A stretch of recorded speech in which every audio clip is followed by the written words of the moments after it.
Hello students, welcome to the world of chemistry. This is Dr. Vikram Panchal and I'm dealing with spectroscopy for chemistry.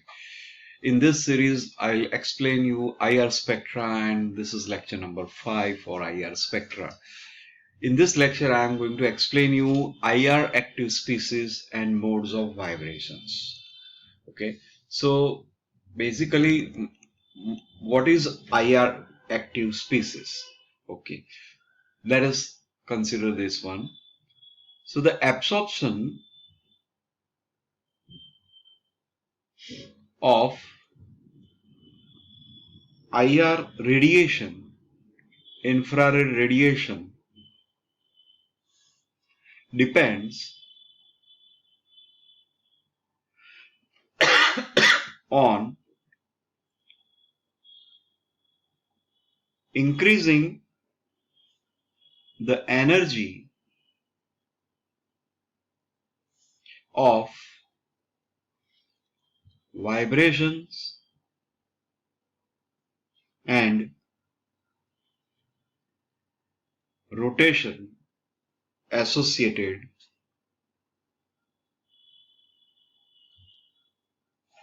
with a covalent bond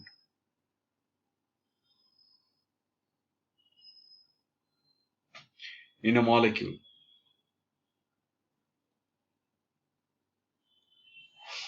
Provided that such an increase causes a change in the dipole moment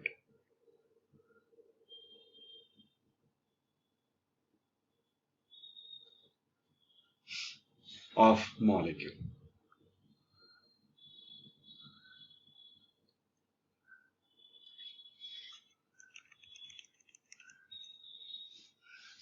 If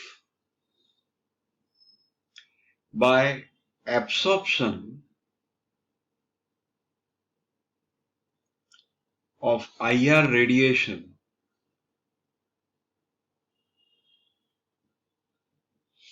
dipole moment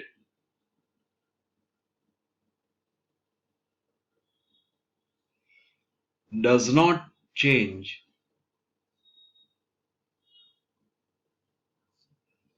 like in CC bond, then this type of absorption cannot produce band in IR spectra. So this will be the first condition, that there should be change in dipole moment during absorption of infrared radiations.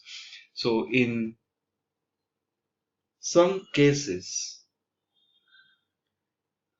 absorption of IR radiations can induce dipole moment.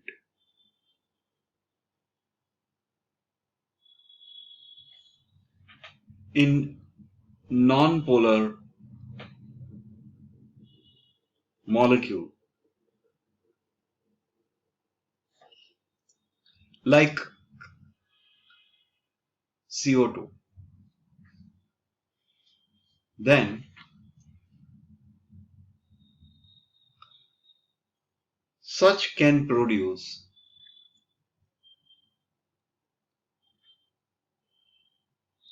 band in IR spectra. So this is the basic condition, that whether molecule is polar or non-polar molecule, but if there is a chance of changing the dipole moment after absorption of infrared radiations, then the molecule will be IR active. So thus a molecule which show change in the dipole moment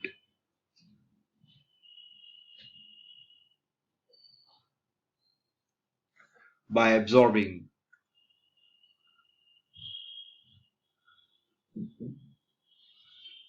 IR radiations is known as IR active species, and it gives IR spectra. So this should be the basic requirement of any IR spectra, that molecule should produce a change in dipole moment. That's it. Okay. Now we will switch over to another topic known as modes of vibrations.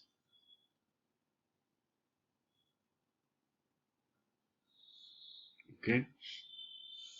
So in considering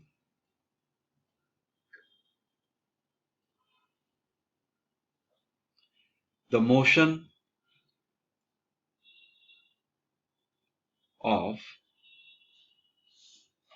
a polyatomic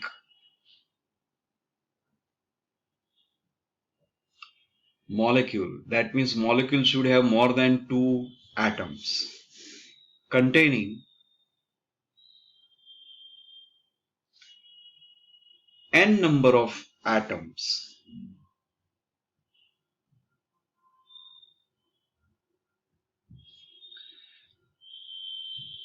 There are three different types of motions. These are basic motions of any molecule or anything, you know that, known as translational motion,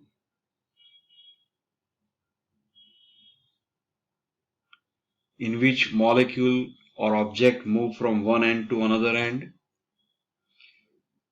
Vibrational motions, in which molecule atoms within molecule vibrate. So along with translational motion, there will be vibrational motion, in which atoms within molecule vibrate, and rotational motion.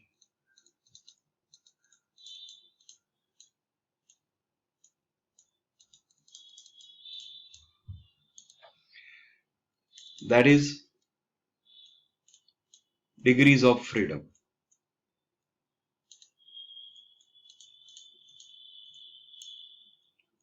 In three dimensions. So these motions are called degrees of freedom for movement. Okay, and in three dimensions. So thus, a polyatomic molecule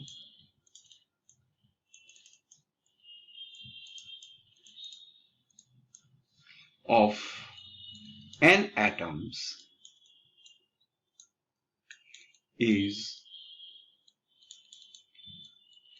said to have 3n degrees of freedom. Okay. Each motion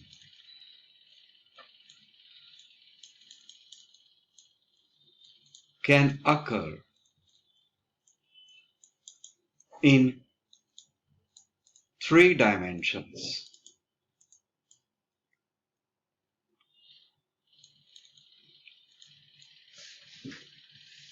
So,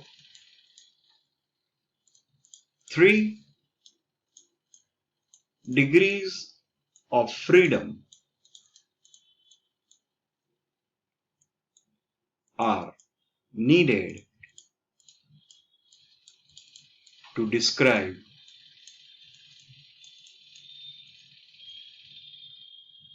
the translational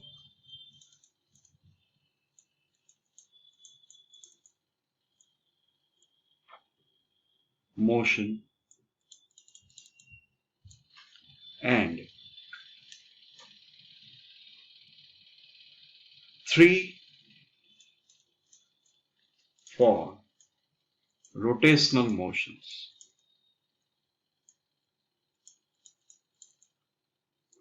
For example, suppose we plot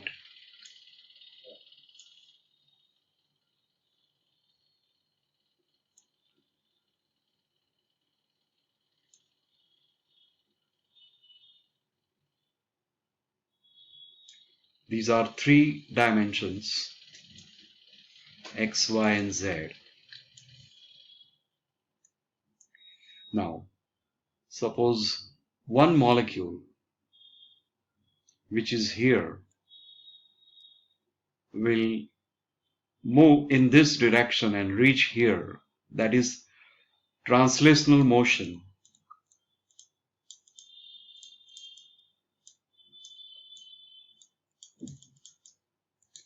in x dimension.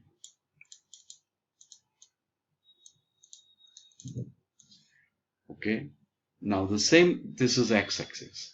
Now the same molecule can move in this direction and reach here, which is called translational motion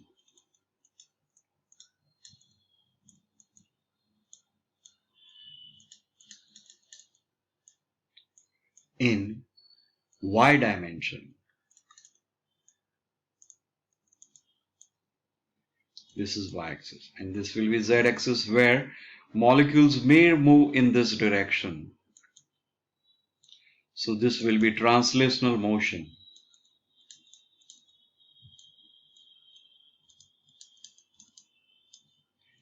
in z dimension. Similarly, rotations also possible in different dimensions. For example, again, I can explain you with figure.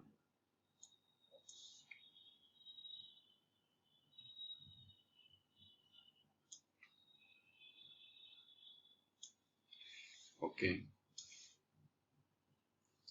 x, y, and z dimensions are there. Okay, any molecule may be like this. Okay, it rotates in this direction, or maybe in this direction, or maybe in this direction. So this will be rotations in 3 dimensions.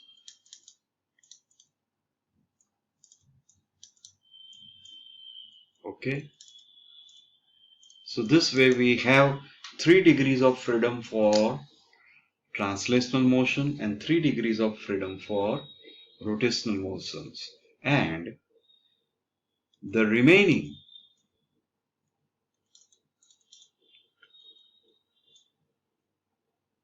total 3n minus 6 degrees of freedom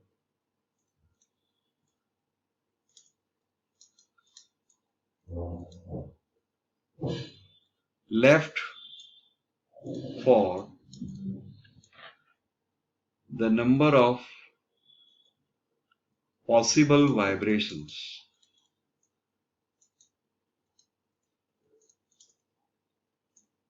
in the molecule.